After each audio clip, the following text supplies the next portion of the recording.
เป็นเนาะผู้ชายที่ว่าเว้าเป็นจมเป็นน่ะนะข่อยบ่มักได้ข่อยมักคนนั้นผู้ชายจมเป็นข่อยบ่มักได้ใครเนี่ยมักเนาะจมหลายก็บ่มักนี่เนาะเขาก็ต่างคนต่างว่านัวหัวม่วนบ่ใครแน่จมหันหวายมันจุกจิกก็บ่มักบ่จุกจิกข่อยบ่มักได้จุกจิกข่อยบ่มัก30เลยติแม่นคือยังงามอยู่ซะนี่ก็เรียกว่า30ยังแจ๋วติข่อยบ่งามได้นี่30ยังแจ๋วบ่นี่นะข่อย30แล้วข่อยน่ะแต่ว่าบ่มีผัวบ่เคยมีผัวตอนนี้น่ะบ่เคยกำลังหาพ่ออยู่กำลังหาพ่อของลูกเด้นี่น่ะนี่แหละหลายคู่หลายคนก็มักผู้หญิงแบบนี้แหละแบบเขาเรียกว่าแบบเว้าเป็นน่ะนะเว้าเป็นเพราะว่าเป็นได้ข่อยแม่นยอมรับบ่ข่อยว่าเป็นบางคนแบบ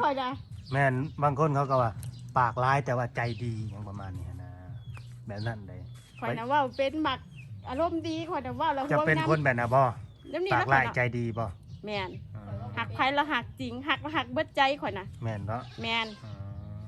หักแล้วหักเบิดใจทุ่มให้เบิดทุกอย่างนะหักข่อยในเด้อซะว่าเจ้าเพิ่นมีเมียก็เมียข่อยหักเจ้าแล้วหักเอาแล้วเขาเจ้ามีเมียน่ะเจ้ากล้าบ่เนาะเพิ่นสิเมียเจ้าบ่ขา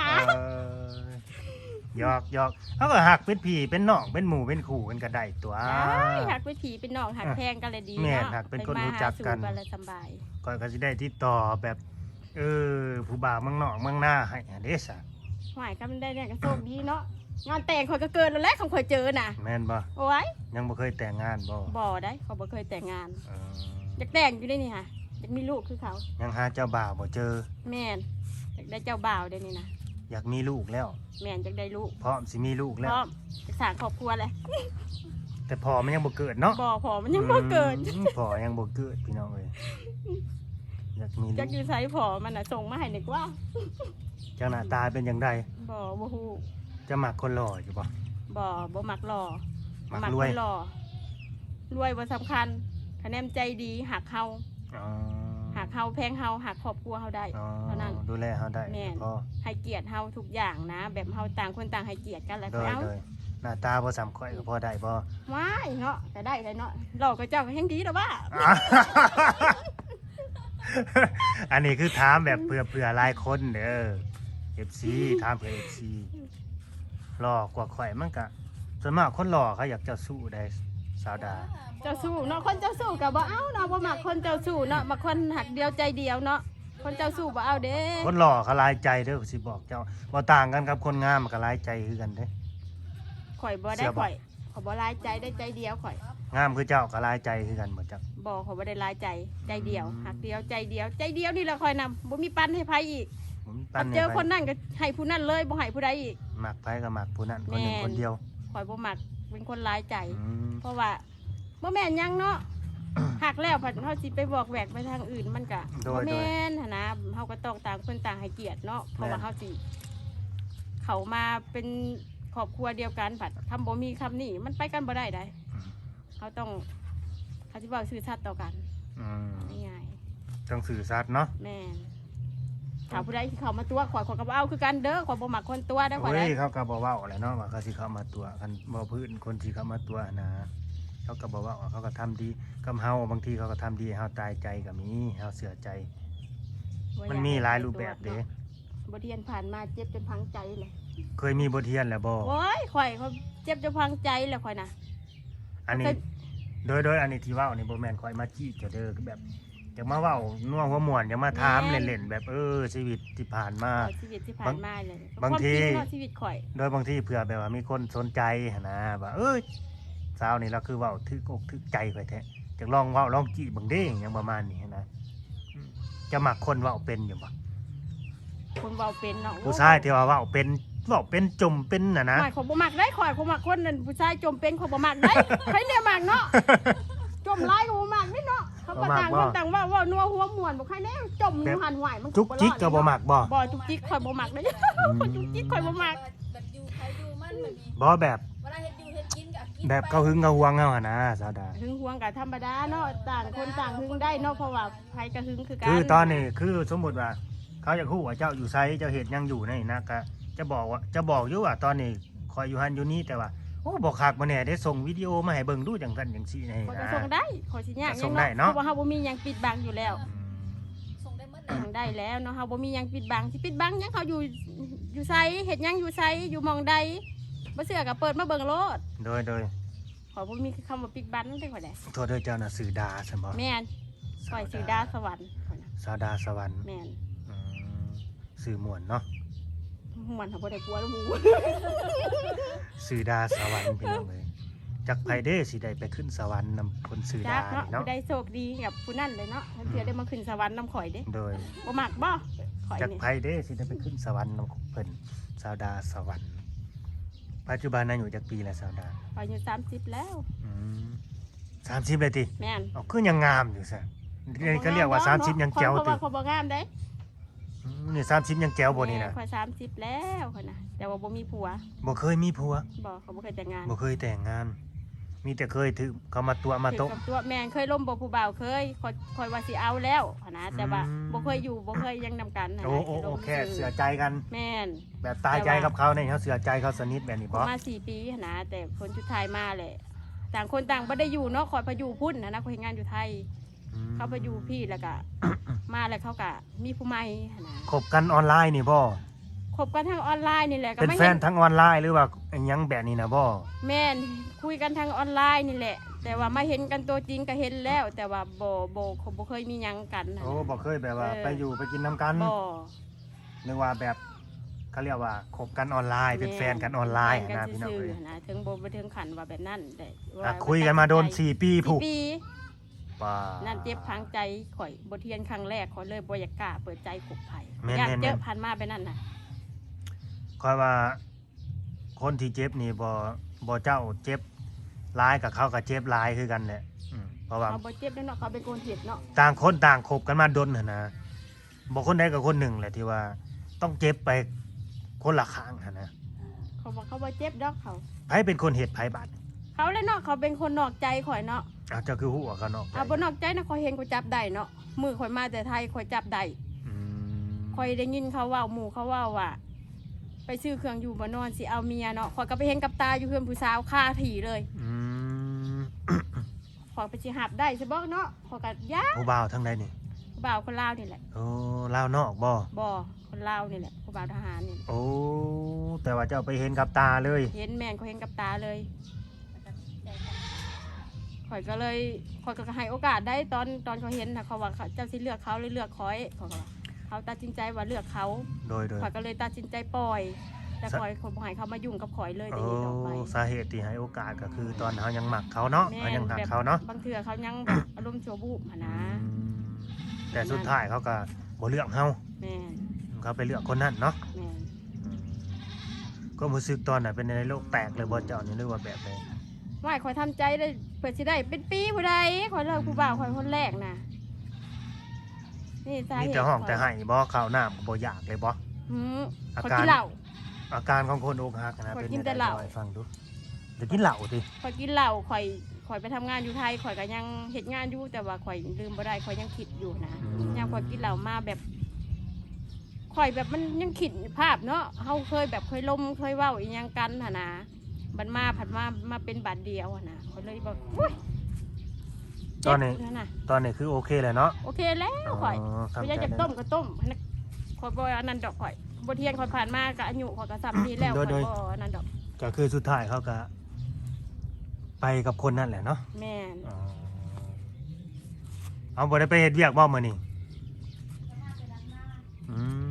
มเราก็มีครอบครัวเลยเนาะสุดท้ายเนาะเหลือแต่เจ้าเนี่ยยังหาพ่อของลูกบ่ได้ พอของลูกเลยข่อยนะ เอาเด้อพี่น้องเอ้ยคันเกิดว่าผู้ใดเนาะก็มาเบิ่งอยู่เนาะเผื่อว่ามีบุญวาสนาเคยเฮ็ดนำกันหรือว่าเฮ็ดสร้างกันมากับเพิ่นเนาะอาจจะได้เป็นพ่อของลูกเราก็มีหั้นนะสำหรับสาวดาสวรรค์ ข่อยพร้อมแล้วข่อยพร้อมสร้างครอบครัวแล้วตอน พร้อมแล้วเราอะ ตะกี้ข่อยยังบ่พร้อมแน่เนาะต่างคนต่างบ่พร้อมเพราะว่า โดย ข่อยยังแบบความลำบากเนาะเฮาแบบเฮาผ่านมานะ โดยต้องพร้อมได้เจ้าก็อายุหลาย เฮากับ ใด พร้อมแล้วแบบเงินชานบ้านสองเฮาก็ทำนี่แล้วก็เลยว่าตัดสินใจแบบสละโสดนะอย่างสละโส ๆมีบ่อนอยู่บ่อนเช่าเป็นของเจ้าของเนาะ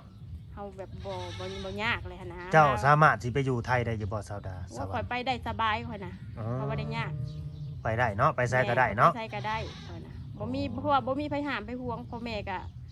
บ่ได้ห่วงไอ้น้องก็บ่ได้ห่วงแบบตามใจข่อยนะสิทธิ์ของข่อย โดย เขาบ่ห้าม ความสุขของข่อย ไปอยู่ไสก็ได้ แม่น ก็เพียงแต่เขาบ่หลอกบ่ลวงคือเก่าเนาะ แม่น เขาหักแพงเฮา แม่น เบิ่งแย่งเฮากลับคืนมาศาลาโลดแหล้วเนาะ คันว่าเจ็บปวดมาก เอาพ่อแม่เด้ซะเอิ้นหาเนาะลูกแบบว่าไปแล้วเขาแบบไปตกระกำลำบากนั่นนี่นะไปเขาบ่เบิ่งบ่แย่งนั่นนี่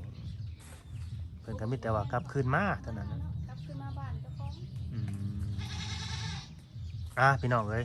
อันนี้ก็น่าจะถึกอกถึกใจสำหรับป้าหรือว่าหนุ่มหลายคนเด้อ FC บ่าวลาวส่วนมาก FC บ่าวลาวนี่สิมีแต่บรรดาป้าเด้ป้าทั้งนั้นเลยจะสิรับไว้ที่สาวดาสวรรค์ระดับป้าเนี่ย อ้าวก็ได้เลยเนาะแต่ขอเป็นคนอายุแบบอายุวันลายขึ้นไปได้อายุ30ขึ้นได้แต่ว่าลุดลงข่อยบ่เอาข่อยบ่คบเด็กน้อยข่อยบ่คบเด็กน้อยข่อยบ่มักเด็กน้อยแม่นข่อยอายุก็ทำนี่แล้วข่อยบ่มักได้ข่อยจะได้มาแล้วข่อยบ่มักอันเด็กน้อย โดย ข่อยมักผู้ใหญ่เขาจึงมีความเป็นผู้นำได้ บ่ครบเด็กน้อยต้องเป็นคนอายุหลายกว่าเนาะ แม่น คือแบบคือข่อยนี่ก็เบิดชิดแล้วพี่น้องเอ้ยอายุน้อยกว่าเรา บ่บ่ชิดแล้วจะมีเมียบ่ชิดแต่จะมีเมียเลยเนาะจะมีเมียบางว่าจะสิมีชิดโลดทันทีโลด อันนี้คันว่ามีเมียยังมีสิทธิ์อยู่ว่า มีชิดเลยเนาะจะเพิ่นมีเมียบ่ชิดตอนว่ามีเมียเขาบ่เขาบ่เมียนี่แหละเนาะ มีเมียเลยเบิดชิดเลย เมียไผเด้อเนาะ บ่อยากทำบาปได้ข่อยได้ ทำบาปบ่ลงบ่ บ่แย่งของไผได้ แล้วเขาก็บ่อยากยุ่งเด้อเนาะบ่อยากให้ครอบครัวผิดกัน โดยเว้าแซวหยอกซื่อๆเด้อ ไผ นี่ คื เด้ อ อ ไผก็หักเนาะครอบครัวไผก็หักคือกันสิมาแย่งของเขาก็มันเป็นไปบ่ได้ผู้นี้ละบาปเลยอะไรมาโดยความแย่งมาบาปพฤติกรรมตามทันเลย ถ้าว่าโสดอะเอาเลยเนาะ โสดแล้วเอาบ่ตีว่าพอห่างพอใหม่เอาได้เบิดขอเพียงแต่ว่าโสด โอ้ม่วนนี่ดีเนาะสัมภาษณ์กับเจ้านี่แปลว่าตรงไปตรงมาดี เอา นะ ข่อยคนตรงได้ข่อยบ่อ้อมค้อมข่อยเป็นคนตรงข่อยนะว่า เขาเรียกว่า เป็นก้อยนี่ว่าบ่เป็นคือน้องเขาได้ โดยแบบว่าทันกันนะพี่น้องเอ้ยคนทันกันนะมันก็เลย แต่ว่าคือน้องบ่ได้เลย เวลาเฮาเว้าไปแล้วก็บ่ค่าได้นะ เป็นคนเงียบแน่ ข่อยจะฮู้จักข่อยก็ทักมาถ้าบ่ทักรักบ่เกิดเด้อสิบอกให้ เฮ้ยบ่ทักรักบ่เกิดว่าซั่นเอาฮิฟ้าวทักมาเด้อพี่น้องเอ้ยถ้าบ่ทักรักบ่เกิดเนี่ยนอนสิบอกพ่อของลูกก็คือสิบ่ได้เกิดแล้ว แม่นจักหน้าตาเป็นไดเนาะพ่อของ ผู้ใด ลูก อยาก ก็ เป็น จัก พ่อ สิ ของลูกให้ทักมาเด้อ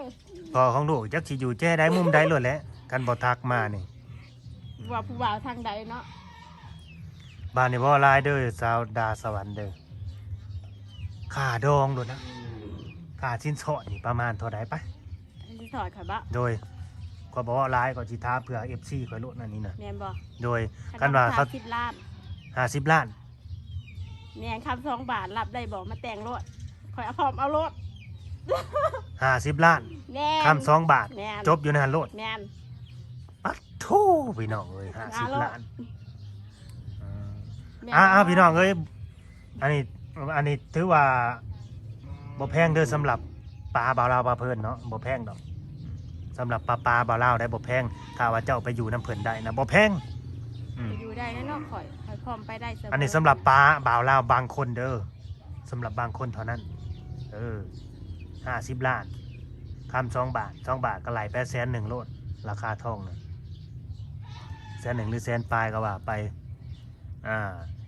อีก50ล้านก็ประมาณ 80,000 หรือว่า 90,000 บาทพี่น้องเอ้ยรายตายโตไปเลย 200,000 เพิ่นไปอยู่น้ำเลยมาแต่งเอาโลด 200,000 บาท จบอยู่ในหันนอกซาวดาสวรรค์ แม่นมาแต่งรถข่อยพร้อมไปเลย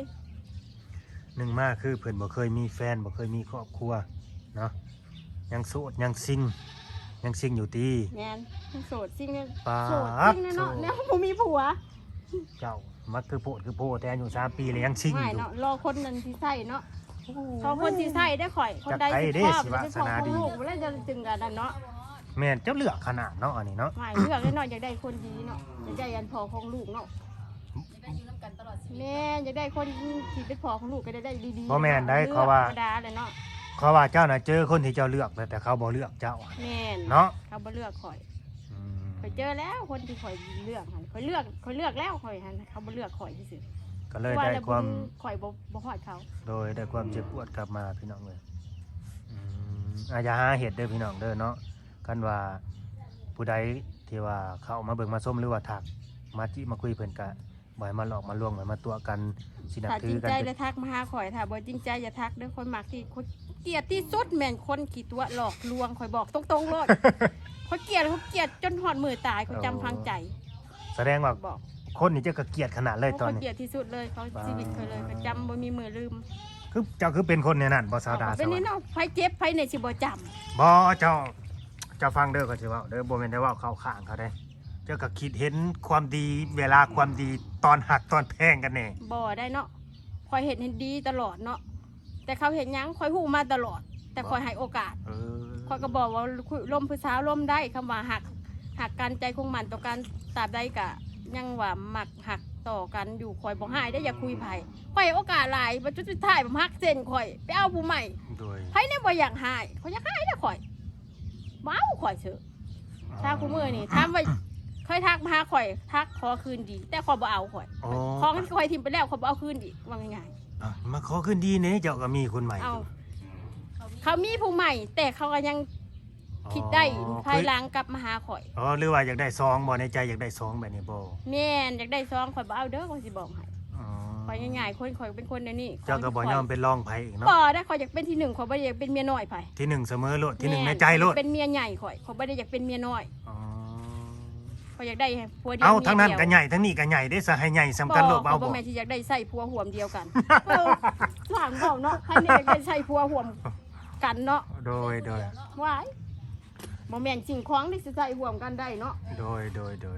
โอเคเจ้าอย่าพาเดือดสาวดาสอนกันว่าเลยเดือดโลดเจ้านี่ บ่ได้เขาบอกตามความจริง กันว่าเลยเดือดโลดเจ้านี่ เนาะข่อยตรงเนาะเขาบอกข่อยตรงอันนี้ล่ะข่อย เป๊กเลยเนาะ ตรงแล้วแหละข่อยน่ะ ฟังไว้เด้อผู้ชายทั้งหลายเนาะหนุ่มๆทั้งหลายแหละที่เขาเอาเบิ่งมาชมคลิปเราอยากเป็นหนึ่งเท่านั้น บ่จริงกับข่อยแหละอย่าทักข่อยบอกพอข่อยคนบ่มักคนขี้ตัวคนบ่จริงใจข่อยบ่มักกับคนตอแลกับข่อยก็บ่มัก โดย มีหยังเราเว้าตรงๆกับข่อยต่างคนเปิดหน้าเว้ากันโลด อืม ความจริงโลด เปิด ข่อย กล้อ มั ง กคน ใส่ แบ กับ นแล้ นั้ วน บอก แม่นเว้าความจริงโลด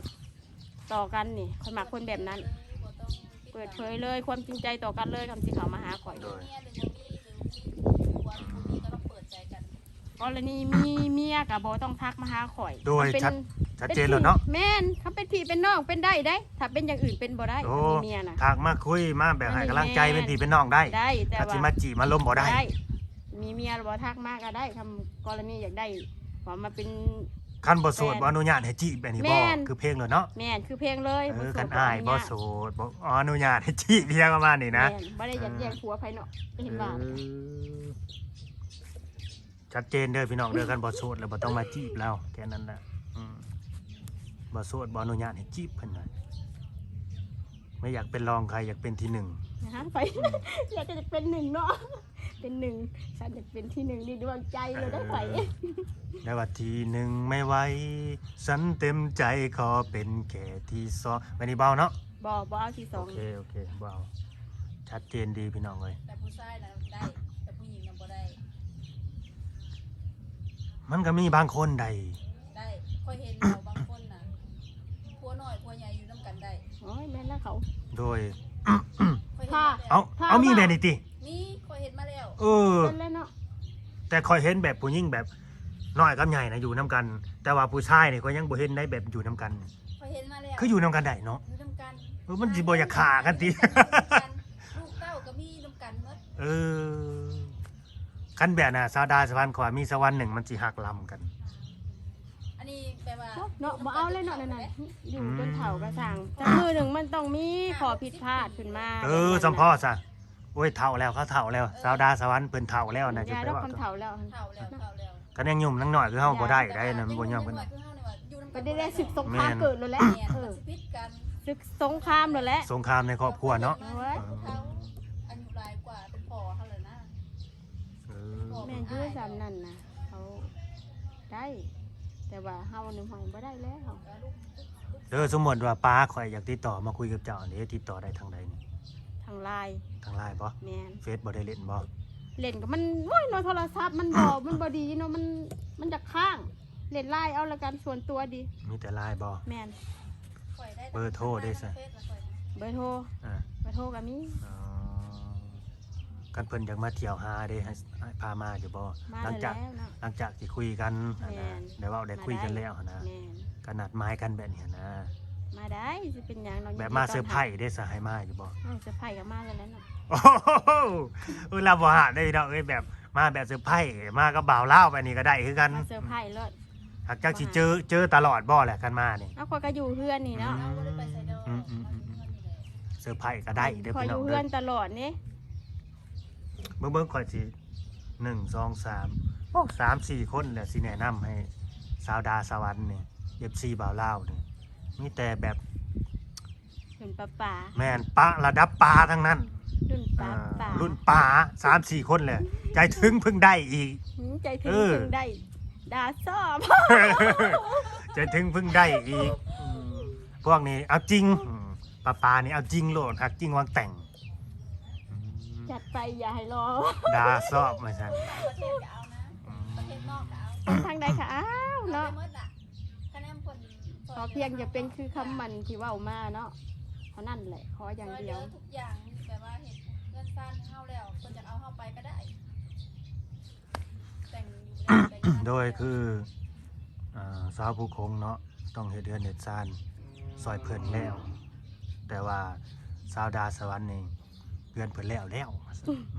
พร้อมสิไปได้เลย แรงตัวเองเนาะแล้ว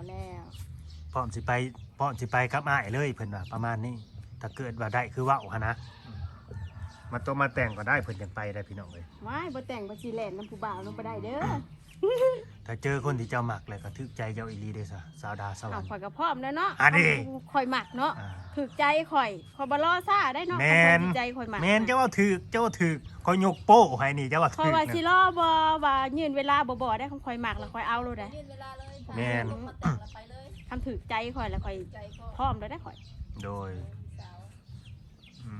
ม ข่อยลอยคือหยังนี่ข่อยน่ะ คนลอยเนาะ คนลอยคือข่อย โดยจะสิได้เจอคนลอยสมใจเจ้าและสาวดาสวรรค์เลย